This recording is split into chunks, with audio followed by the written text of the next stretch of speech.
En attendant l'aurore, Osée, chapitre 6, versets 1 à 6, la parole nous invite à partager l'acte de foi, évoquant la venue du Seigneur.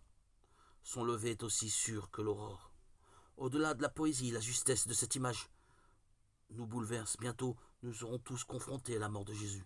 À la pointe de l'aurore, le premier jour de la semaine, j'irai en compagnie des saintes femmes au seuil du tombeau vide pour supplier. Ne déçois pas mon attente, psaume 118. Ce petit texte d'Osée reste très controversé. Il est encadré par un appel à la conversion, au changement du cœur, tout en condamnant l'hypocrisie du culte et des rites qui couvrent une infidélité chronique. En ce sens, dans l'évangile de Matthieu, Jésus cite par 2 fois le dernier verset de la première lecture, Matthieu 9, 13. Mais comment comprendre les premiers versets qui, au-delà du pardon du Dieu, aussi fidèle que l'aurore qui guérira et relèvera les siens, semble aussi évoquer une résurrection des morts après 2 jours.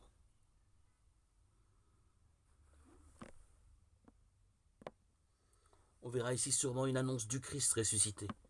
Il faut aussi comprendre que la résurrection s'expérimente au creux des vies qui restent fidèles dans l'amour et tentent de vivre dans la présence de Dieu au quotidien.